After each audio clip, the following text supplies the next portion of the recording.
Welcome to Happily Ever After podcast with the Raj family. So today we have an exciting topic. I know it's exciting, especially for my husband and for many guys out there. Can you guess what it could be? So it is about food. So we're going to be Yes. talking about cultural and interracial marriages, relationships, and especially the cuisine. What's the difference? How do you blend? How is that blending like? So I'm going to start by asking you, honey, how was it growing up? The type of food and the traditions you had in your home when it came to food and cuisines and those type of things.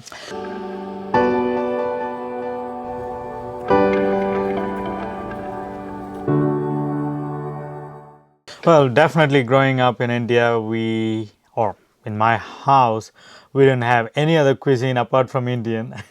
We just had the regulars like sambar, rasam, and biryani and all of that. We had the regular stuff, but we definitely did not try anything outside Indian cuisine. Especially, we didn't have that many items that you could buy during that time in 90s and 80s and all of that.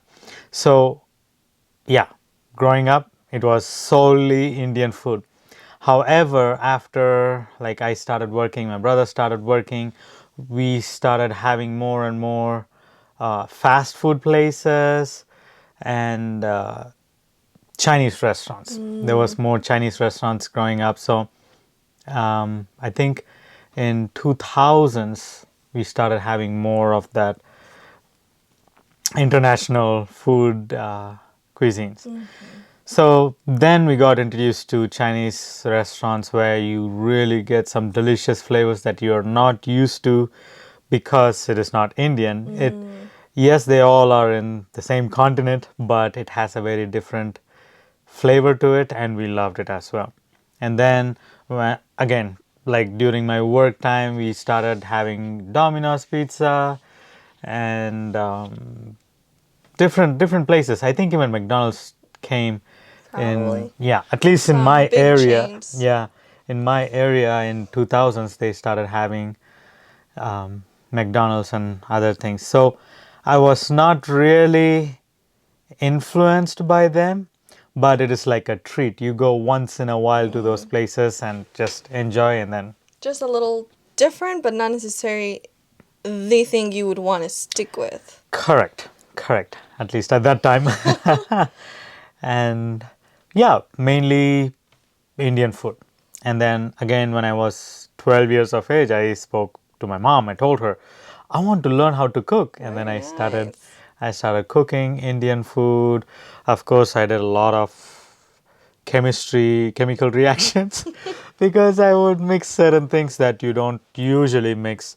Some came out really terrible, like we cannot even touch it. Some came out terrific. It was amazing. So my research area was the kitchen. Very nice. A very practical research area. And for what I've heard, your mom was a really good cook, right? Yes, She could yes. even tell what type of things without tasting. She would be able to say, of course, spice level. If she can say just by the smell, Wow. she will be in the living room. I'll be in the kitchen. I'll be making, and she'll be like, "I think you need to add a little more of this. I think there's a little too much with spices." And also, she would say, even the salt. She would say that I was like shocked. That's How in the crazy. world? Because salt, you don't usually have a smell unless you really smell it closer. But she would be able to say, okay, Wow. this one has a little too much salt, this one has less salt. You need to add a little more, a pinch of salt more. So, yeah. I would be like, are you sure? Like, that's really amazing. That's really Yeah. amazing. So, your mom was a good cook. She knew how to make flavorful food. And then you got an interest for it on an early age, at an early Yes. age. And it has come to you till now, right? It has been following me. And for me, right now, or even now, cooking is more like relaxing thing. It's like a hobby for me. I You're know. nodding it because you know. I know. He always always like one of his hobbies cooking. Yeah. And I think in that he almost wins me. Yeah. Wow. For sure. I haven't really added as a hobby. I like to cook good food and yeah, to be healthy, but I'm not sure if I would put it on a hobby list. Well, I don't know. As I said, like from 12 years of age, I was really curious. Why should only this go into that? Why not this? Different ingredients. So one of this, a dish, it is called sambar, lentil soup. You usually don't add meat. At least in southern part of India, they don't add meat to it. You make a separate meat dish and eat as a side dish with sambar and rice. But once I went and I bought beef. It's a beef masala. It's kind of like semi thick sauce. And one time I was thinking, there is a leftover of this one and there is a leftover of this one. There is beef and sambar. Why shouldn't I mix it? How was it? For me, I enjoyed it. My brother was confused, like, is it vegetarian or not? That's funny. Because I feel like I'm going somewhere, but it's not letting me go there because that is how my brother explained to me. And then my brother was like, why would you do such a thing? But I enjoyed it. And so those are some things that I did, which I have not seen usually done. And there are other disasters that have happened. Once I made biryani when I was a young kid. I would say maybe 15, 16. I made biryani. My brother was like, this tastes like pongal. Pongal is rice and a different type of lentils. It's in biryani, you don't put any type of lentil in it. Why is this tasting like this? I thought it was biryani. But I was still in the learning phase and all of that. So that's how it was. Unfortunately, my mom and my brother had to go through my experiment, and now you're going through those. Well, now I'm getting the best part because a lot has been experimented already. So you're getting the better of the best. experiments. Well, that's really amazing. For me, really growing up in my home, because it had a very strong European influence, and with my dad Italian, and then with my back in Argentina a lot of Italian influence. So we had a lot of like Italian pizza, pasta, everything and anything that has dough and flour. So you would make kind of dumplings type of things with pasta, or homemade pasta, or empanadas, or tarts that are savory, and all of this pastry that is sweet but really like natural flavors. You make your own jams and things on the farms there. So it was like so tasty. And I always like loved the different foods growing up that were that I was surrounded with. But in my home, we always also enjoyed trying different cuisines. So sometimes we would have a little Asian. Until now, you'll see that we try to do things Asian style. Yes. Either pad thai or tom kha soup, a lot of Thai, we love it, or anything, kind of Chinese stir fry. We would try to do whatever. If we learned something Mexican, we also liked it. Or if we learned pupusas, like from Central America, or then I went to Colombia and I learned a lot of dishes from there, and all of the like paella and the arepas. So I think we always liked, maybe because my family was already kind of a mix of different cultures, maybe because Argentina is a combination of many European countries, a strong Russian influence, a strong German, a strong Italian. So you have a blend of things. So there's a lot of foods that are part of the country, but that are a big mix of a lot of countries. So definitely it has the strongest undertones.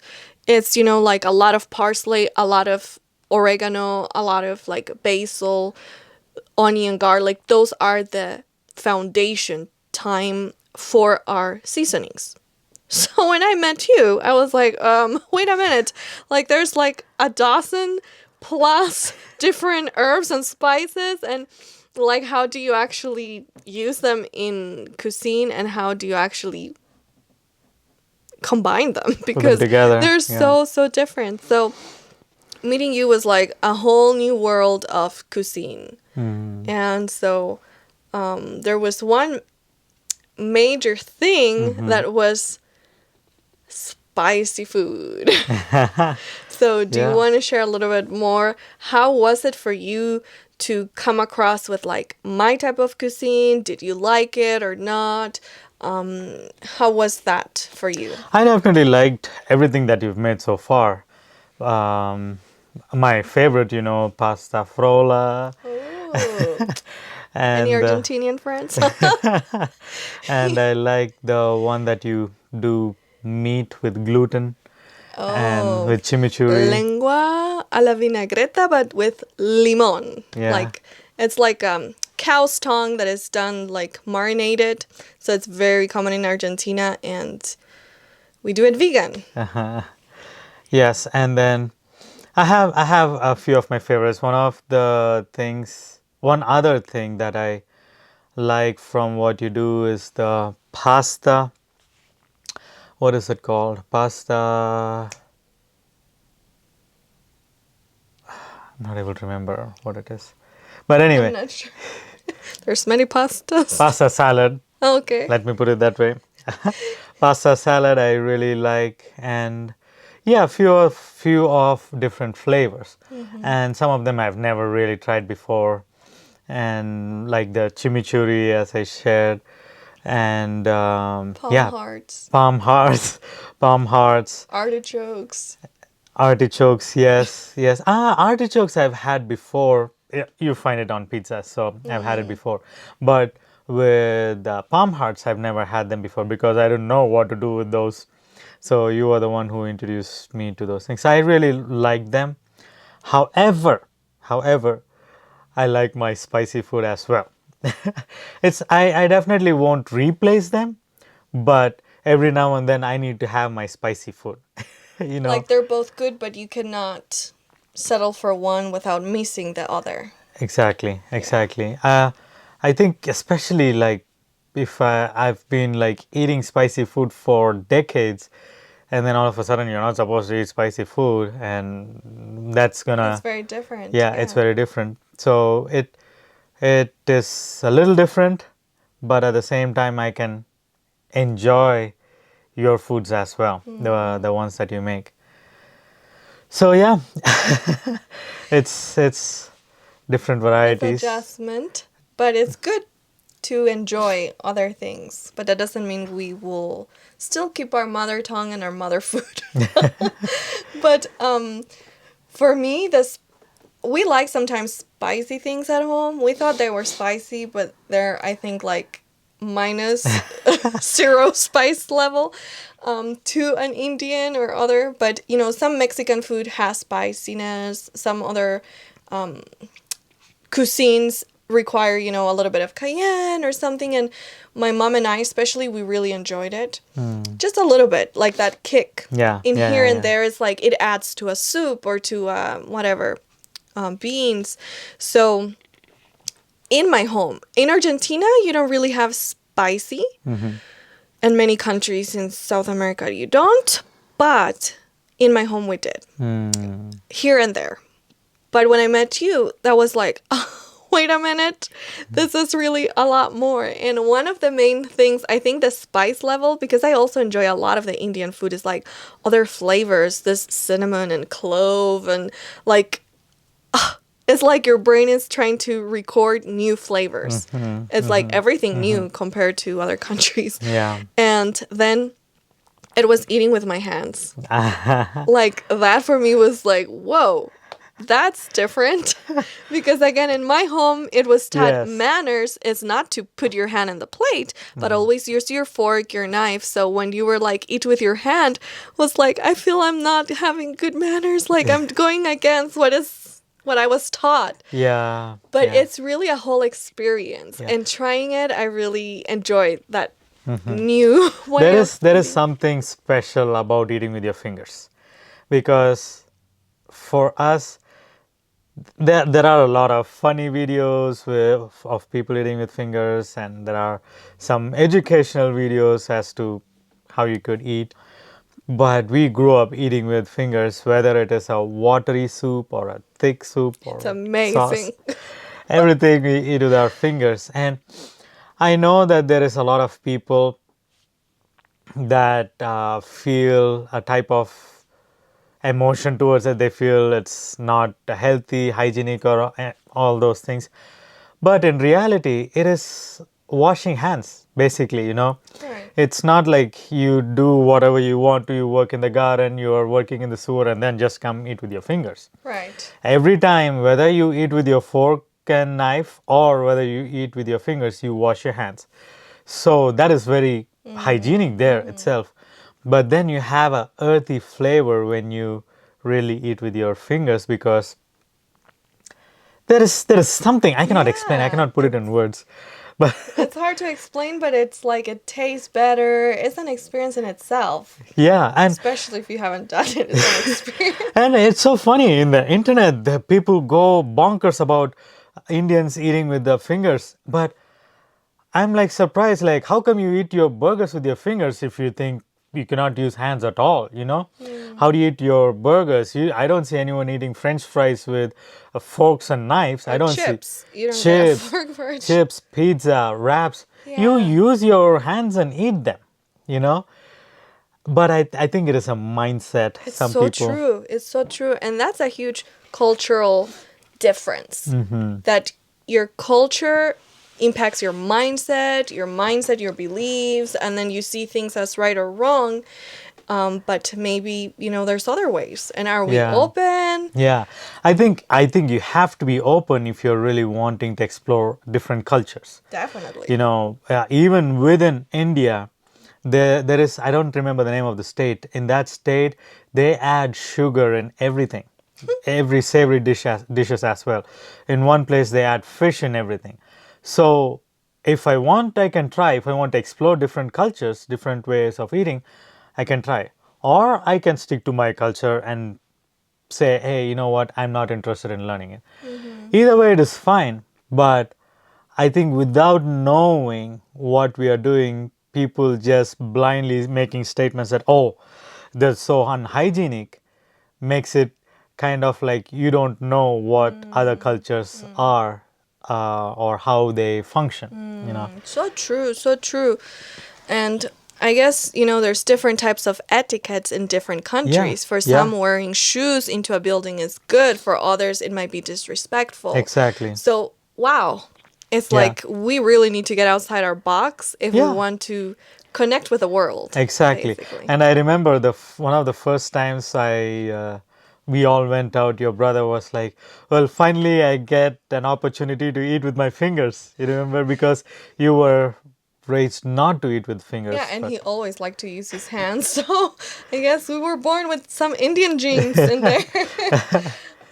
Yeah. So, and And the other thing also, the differences we had is sweet breakfast versus savory breakfast. How were you raised with that? so definitely in Argentina, you barely have breakfast. That's Really? kind of the traditional, like in general, because people wake up and then they just have like a little donut or a little bread and a coffee. That's a typical breakfast. And then you run to work, then you come, you have a decent lunch.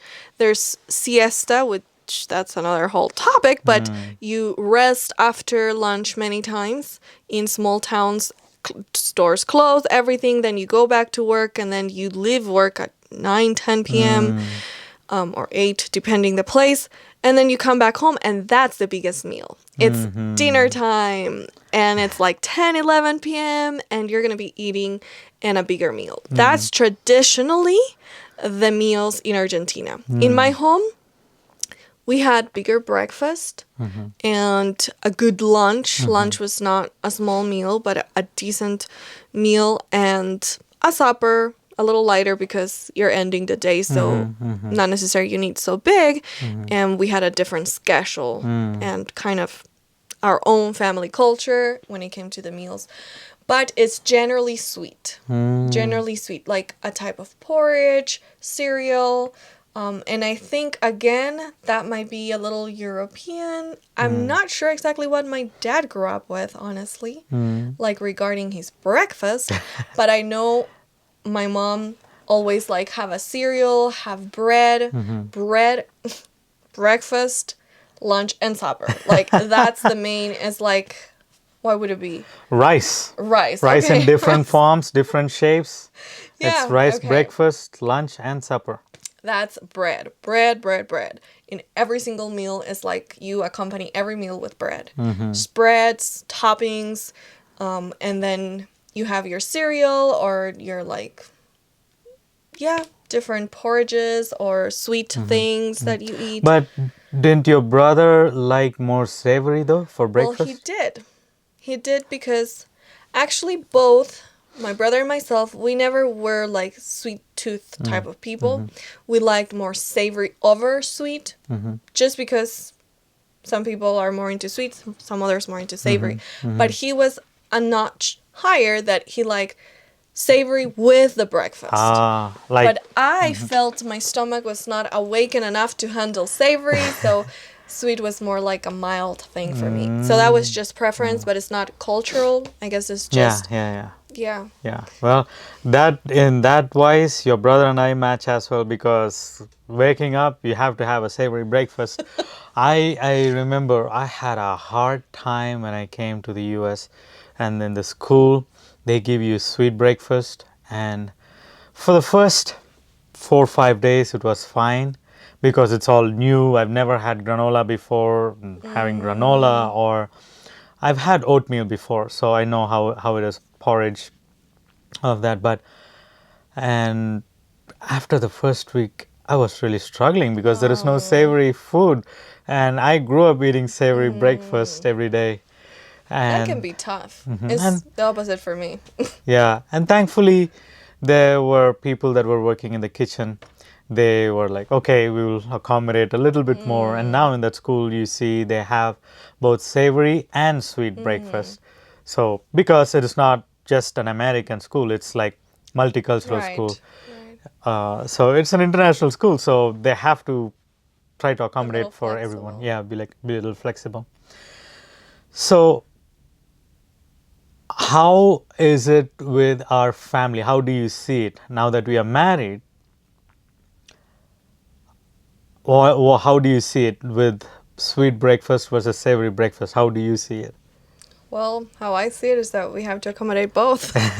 So sometimes we have more savory stuff and a blend many times because I can do a little bit of savory, but too much savory is like my stomach shrinks, and the same happens to you with Yes, sweet. yeah. So if we do, let's say, pancakes, we enjoy it, but then we'll have some, sausage or tofu, Yeah. scramble, things that are a little savory too. And if it's mild savory, I also enjoy the blend of the two. If it's very savory, I'll let you enjoy. And then, so if there's leftover for lunch or a savory meal, or if not, we cook something savory. And dosa, though, is my favorite Yeah. breakfast for me All with right. like the, Chutney. yes, Just so coconut you know, chutney. people, that was one of the first dishes I made for my wife. At that time, she was not my wife.